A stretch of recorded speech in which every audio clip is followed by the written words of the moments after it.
we owe it to ourselves and our industry to be the best we can. And if we're in the position to train people, train them to be complements to the industry, not competition to it.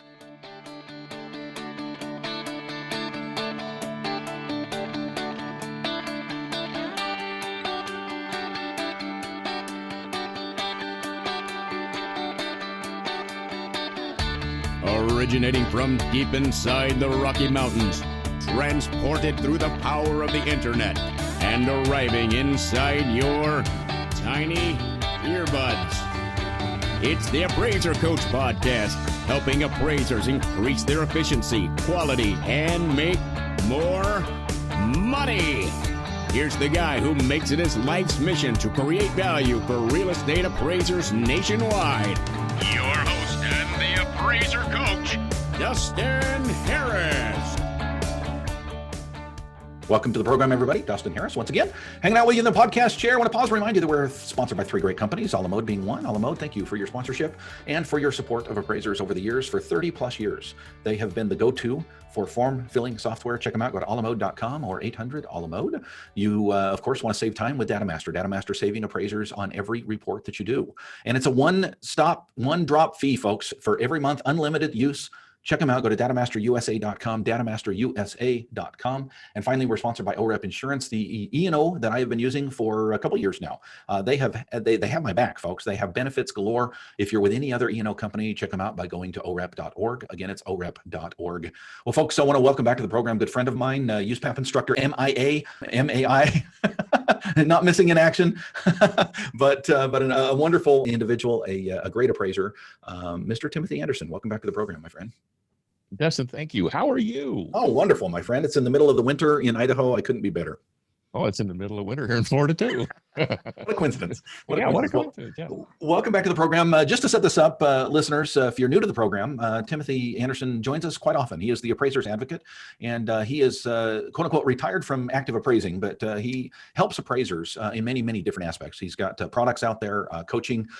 He can be an advocate if you are before your state board. Lots of different things that he does, but one of the things that he does pro bono, just out of the goodness of his heart, is he comes on this program quite frequently because both he and I get questions from you, great listeners, about things that you might be dealing with that have to do with USPAP. And because I am humble enough to know my limitations, I am not a USPAP expert. Tim is, and so we have him on frequently to do a program called Ask the USPAP Instructor, or and really just get your answers to the questions that you might have. So we typically handle one or two questions, and Tim, I'm going to flip it to you because the question on photos came in from your side. So set this up and let's chat about it for just a little bit.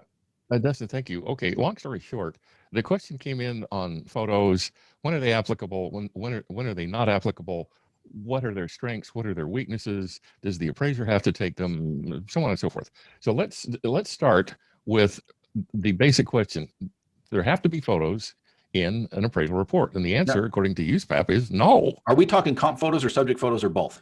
Both, quite frankly. Okay. Now we're going to talk a little bit more about subject photos, but the USPAP doesn't require photos. USPAP, in fact, in standard 1, the word photo is not there. The word photograph is there, but it's in the context of things appraisers need to look at in order to get a picture of, for example, the subject property. But there is nothing in the USPAP document itself requiring the appraiser to take any photos, which means if the appraiser chooses to include them, the appraiser can take photos. The appraiser can send a contractor out to take the photos. The appraiser can use MLS photos, so long as that's not a copyright violation. The appraiser can take photos off Google Earth, whatever. So that's not a problem. We come into photos when the lender says, well, we got to have photos of the property. We got to know it's there, which quite frankly is reasonable. So photos are not a USPAP construct. They're a lender construct. Now, the question came up specifically, can an appraiser who is not going to visit the property, in other words, a supervising appraiser, can a supervising appraiser look at the photos that his or her associate or his or her contractor or someone the lender hired and still certify that he or she has indeed inspected the interior of the property? And there have been appraisers out there saying, well, sure, I'm looking at the interior of the property. Hello, here's a picture of the inside of the house. I'm looking at the interior of the property. Therefore, I have inspected it. Okay. Well, again, the issue is not so much the photograph as it is proper disclosure. Now, for example, USPAP says that every statement of fact, this is standard rule 2-3, the certification standard, it says quite clearly, I have, or excuse me, let me rephrase. It says, I certify that to the best of my knowledge and belief, every statement of fact in this appraisal report is true and correct. Therefore, if you certify to the fact that you put boots in the living room to inspect the property, then you got to put boots in the living room to inspect the property.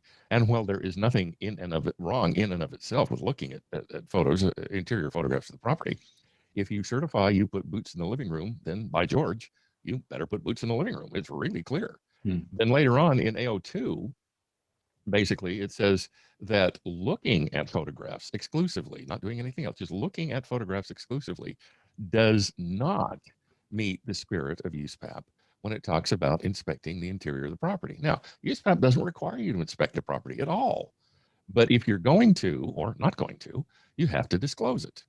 Then Fannie Mae says, no, well, okay, that's lovely, but we want you to put boots in the living room. Hello. And it's perfectly okay to send out a contractor or an associate to put boots in the living room, but then supervisory appraiser, don't tell us you did too, if indeed you didn't. So AO2 makes it clear that if you didn't put boots in the living room, then no, you cannot look at interior photographs and say, yes, I have inspected the interior of the property. And then, oh, go ahead. I'm sorry. It seems common knowledge, I guess, to me, because maybe I've been doing this 25 years, but I'm assuming there are, because I've had similar questions. I'm assuming that there are appraisers out there that are maybe questioning this thing when you say it's absolutely not required to do an inspection. It's absolutely not required to take photos, because some appraisers have been raised in this well, the current form filling world that we are in, that's just, I mean, an appraisal assignment comes in, Tim, and you go out and step one, go see the property, take pictures. And then you work on your report write-up. So I just want, and I know you emphasized it before, but what you're saying is yeah, maybe as far as Fannie Mae is concerned, on most assignments that is still required, but USPAP has never said that it's important, or that it's necessary is a better word, necessary to put those boots in the living room, correct? No, USPAP has never said that. All USPAP says is, if you didn't inspect it, disclose that. That's all. Okay. And don't represent that you did. Right. Whereas Fannie Mae gets Fannie Mae and Freddie Mac and VA and HUD, et cetera, they get all excited about boots in the living room. Okay. Right. And they also, and I want to make this clear, because I think where this idea comes from is the fact that, I don't know, 90% of the time we're using the 1004 form, or if a Fannie Mae form, where, if I remember correctly, certification number 3 basically says that whoever signed this report put the boots in the living room, actually did an inspection. And that's where this comes from, where 90% of the time we're doing this.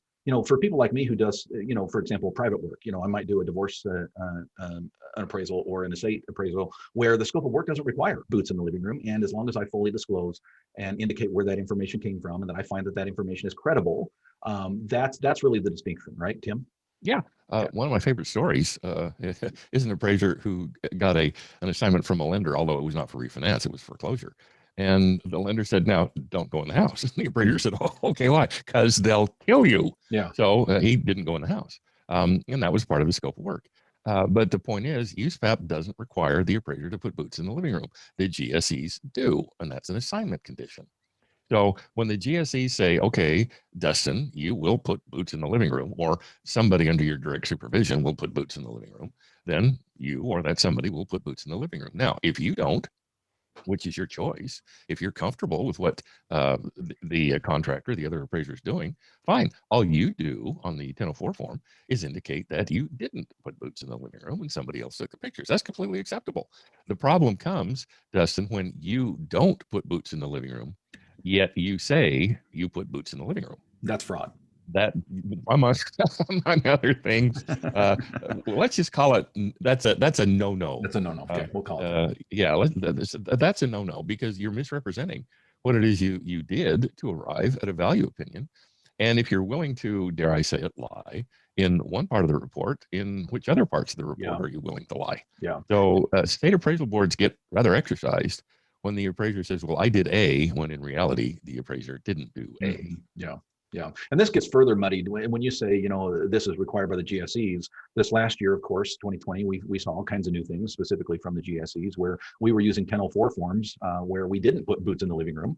But in those cases, the GSEs, Fannie Mae specifically, sent out guidance, sent out additional language that could be put in the report. The key here is to be very, very clear as to what did or did not happen. Yes, exactly. Awesome. What did you do, or what didn't you do, and why? And why? Okay, love it. Tim Anderson is on the line. We're going to come back to you, Tim, on another question that I think is pretty pressing on appraisers' minds. But first, I want to pause here and remind you that we're sponsored by 3 wonderful, great companies, saving you time, saving you money. That's DataMaster, folks. Look at datamasterusa.com. If you have not done so lately, take a peek, find out if they are in your area, and give them a try. I'm telling you, you will not regret what they can do for you. The countless hours that you spend each week typing mundane information into your report can be, well, it can be streamlined, and we can use technology to do that. And DataMaster is that technology. Check them out. Go to datamasterusa.com and save yourself about 40 minutes per report. datamasterusa.com. Speaking of saving time, saving money, Alamode has been doing that for years. I've been using them for over 20 years, and there's a reason I have not switched, folks. They are the leader in form filling software for appraisers, and there's a reason that they continue to lead the pack. They have the tools, they have the strengths that the others don't have, and I can testify to that firsthand. The amount of time that I save because of the tools that are inside Alamode is incredible. The mobile tools that they have, the side-by-side view, the smart adjust. I could go on and on, the quick lists and the things that you just don't see in the other software packages. It's worth giving them a call. Pick up the phone, call them, 800 Alamode. It will take you 10 minutes. And all you have to do is say, hey, listen, I'm with XYZ. Why should I switch to Alamode? And be prepared to be amazed. Alamode.com or 800 Alamode. Finally, we're sponsored by OREP Insurance. And I would challenge you to do the same thing with OREP. No matter where you're at with your E&O, pick up the phone and call OREP and find out more about what they can do for you. Better yet, go to their website, orep.org. It won't cost you any time other than just a few minutes to take a peek at what they have. Check on the benefits tab. One of the things that I do on a pretty regular basis is take advantage of their continued education that is absolutely free to their members, and it will give you hours and hours that you can use towards your renewal. Folks, tell me another E&O company out there that's doing that. You won't find them. orep.org. That's OREP.org.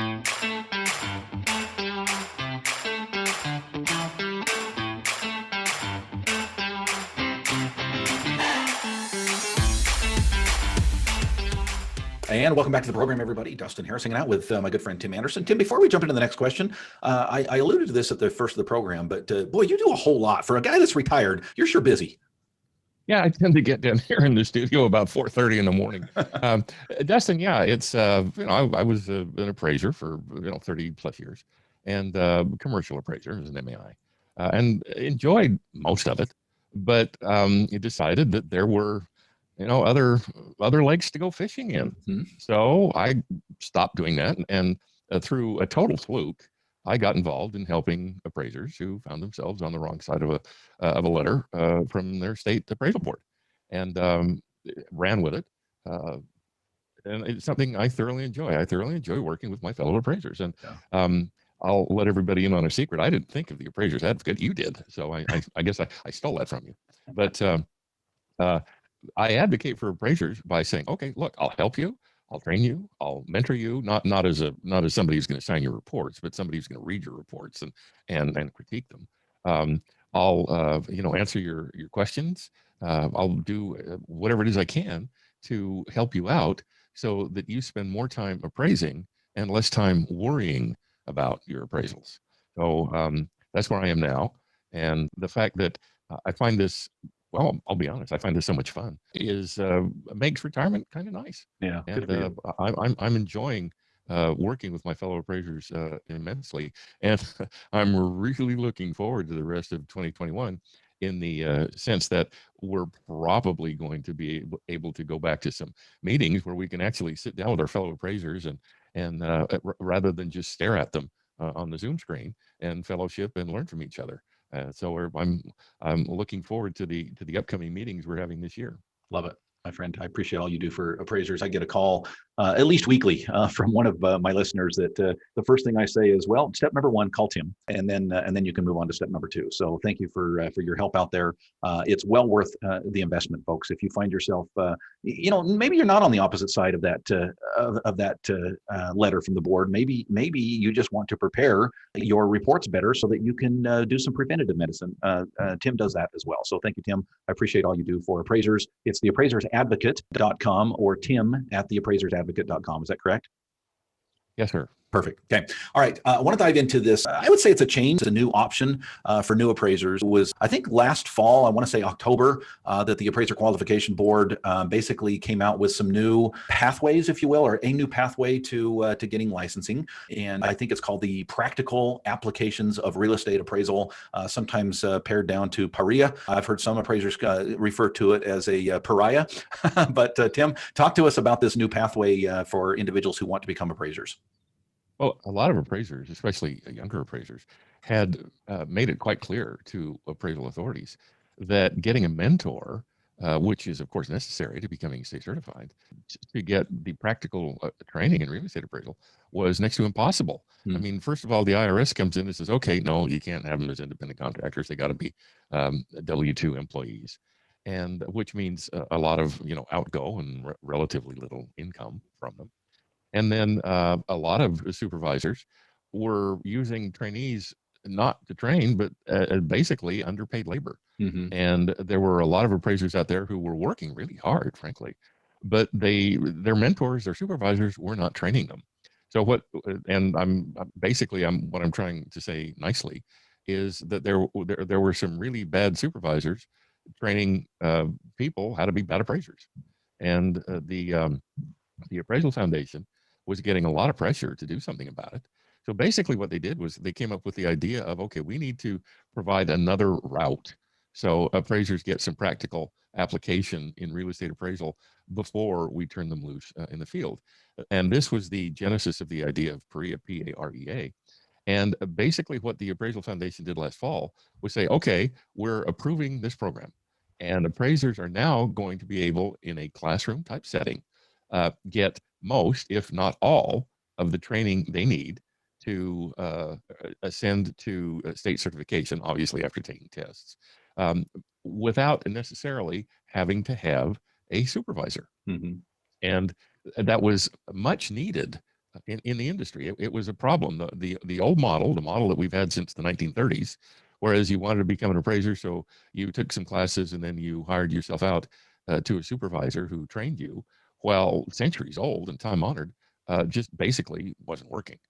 And a lot of supervisors, for various reasons, were not willing to take on trainees.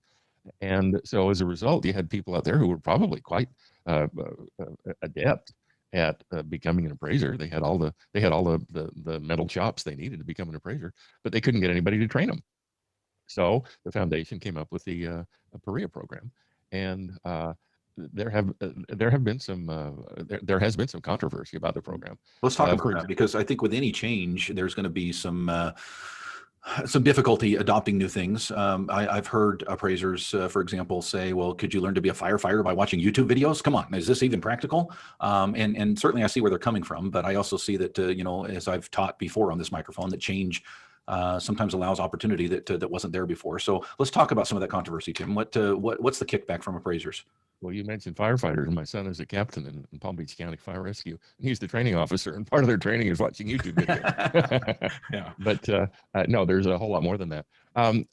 Dustin, obviously, there's nothing quite like field experience. Sure. But then let's face it, as an appraiser, you have to put out so much work every week to support your family. And if you've got to have a trainee following you around, and if you've got to be looking over the trainee's shoulder 24/7, and if you've got to say, no, that should be a period, not a semicolon, and okay, why did you use this comp, not that comp, et cetera, well, that is indeed how a mentor trains. Sure. There's no money in it. So the PAREA program is supposed to, in a classroom situation, replace a lot of that. In other words, in a classroom, you will appraise properties. And you will go out, you'll probably appraise your instructor's house, and your instructor's brother-in-law's house, and your instructor's mother's house, etc. But the point is, someone is going to walk you through that. They're going to walk you through the cost approach. They're going to walk you through the sales comparison approach. They're going to walk you through individual adjustments. They're going to show you individual ways to do adjustments. And then when you get out of that program, instead of not knowing anything about real estate appraisal, you're going to have done some appraisals. So when you walk into that office to look for a job, you bring a skill set to the table. The skill set says, yeah, I know how to do a time adjustment. I know how to do a GLA adjustment. Whereas a lot of time, well, now that is, you get out of appraisal school and that's just not true. there's still trainees who say, well, okay, where's that book with the adjustments in it? Okay. We keep that secret, Tim. I thought you weren't going to mention that. And unfortunately, there are people who handed out such data, even though, well, okay, I won't express my opinion, but let's just say those data are of questionable applicability. Let's just put it that way. Yeah. Okay. Yeah. So I know you take on trainees, but yet you don't take on a lot of trainees. Correct. And before you take on a trainee, you interview them quite extensively. And you've told me what it is you look for in a trainee, and I'm thinking back, holy cow, when I started appraising, I had a college degree in business with an economics background. Dustin wouldn't have hired me. Yeah, I don't know. So I'm fortunate that a couple of fine gentlemen took the risk on me. But things were different back when I got involved in appraising at that level. Sure. So we've got the PAREA program. One of the complaints that has been leveled against it is, okay, who's going to institute it? And the Appraisal Foundation isn't. The Appraisal Foundation has approved it. Right. But somebody with money is going to have to jump in and say, okay, I'll design the program, I'll implement the program, I'll pay to produce it. And you produce videos, you produce podcasts, and you know the details that go into it. And you know that it's not something you do between lunch and 4 o'clock. Right. So this is going to take some time, and it's going to take some money. And while the program has been approved, the program exists. That's not an issue. Right. The problem is, how is it going to be implemented? When is it going to be implemented? Who is going to implement it? And then once it's implemented, who is going to measure it to determine its efficacy? And so far, those are questions to which the answers are still unknown. I'm going to ask your opinion. I'm going to kind of put you on the spot here a little bit, Tim, because one of the biggest pushbacks that I've heard from my listeners and members of the All-Star team and others has been, well, if we make it quote unquote easier to get trained as an appraiser, then that naturally means that give it a few years and that means more appraisers. And that's a threat to me, and that's a threat to my job. I don't want more appraisers out there. I want all that work. So what would you say to somebody who's concerned about the numbers of appraisers rising because of this program? Dustin, let's face it, you are going to get to a point where those who want to get into appraising have gotten into it. And, medical schools pump out hundreds, if not thousands of doctors a year. And I don't see too many doctors filing for food stamps. So, is the number going to increase? And probably. But one of the reasons that the mortgage lending industry is so down on us and what we do is because they claim there aren't enough of us. Now, that's open to question, quite frankly. In the big cities and major metropolitan areas, there are probably too many of us already. But in the more rural areas of the country, there probably aren't enough appraisers. But Dustin, in 07, 08, at the quote unquote height of the economy before it crashed, there were about 90,000 licensed appraisers in the country. And now it's dropped to about 75,000. So it didn't drop all that much. So let's face it, are people going to retire? Yep. Are they going to die? Yep. Are they going to get out of the business for whatever reason? Yep. So there will come a time when we reach a balance. So appraisers saying, well, I'm just training my competition. Well, that's very possibly true. But then if you train your competition to do well, they're probably going to be a complement, not competition. And right now, there aren't a lot of people out there who are terribly complimentary about appraisers. Yeah. So maybe we need to work on changing that mindset. And but let's face it, Dustin, you and I both do the same thing. Well, we did at one time, the same thing, but you're there and I'm here. So how could increasing the number of appraisers in southeastern Idaho affect me? And how could increasing the number of appraisers in Southeast Florida affect you? It won't. Let's just face it. But yet, when somebody says, oh, yeah, I had my house appraised and they did a really great job on it, both of us can bask in that sunshine. Whereas when somebody says, oh, the damn appraiser came over, was here 15 minutes, and then what I ended up getting was just complete crap, then both of us are painted with that negative brush. Yeah. So we owe it to ourselves and our industry to be the best we can. And if we're in the position to train people, train them to be complements to the industry, not competition to it. Love it, Tim. And speaking of which, I've got an opening right now. You want to come work for me? Come work for me. No, as soon as there are palm trees in Idaho Falls in January, I'll be there. I could work that out. I could work that out. Tim Andersen, thank you very much. One more time, how do we get a hold of you if we are, which we all are, in need of help to improve our appraisal process and our appraisals specifically? How do we get in touch with you, Tim? Tim at theappraisersadvocate.com. And if I can toot my own horn for another 10 seconds, I will be speaking at the Appraisers Conference and Trade Show. I'll be on a panel discussion at the Appraisers Conference and Trade Show in April in Bay St. Louis, Mississippi. And I would love to meet everybody there. Absolutely love it. Thank you, my friend. And next time. I look forward to it, Dustin. Thank you. My best to your family. Likewise. You've been listening to the Appraiser Coach podcast with Dustin Harris. If you like what you hear, please give us a 5-star rating and post a short review on iTunes. For more in-depth insider information on how you can make more money as a real estate appraiser, visit theappraisercoach.com and sign up for the All-Star team today. Thanks for joining us. And now, get out there and create some value. But a wonderful individual, a great appraiser, Mr. Timothy Andersen. Welcome back to the program, my friend. Tim, you're on mute, my friend.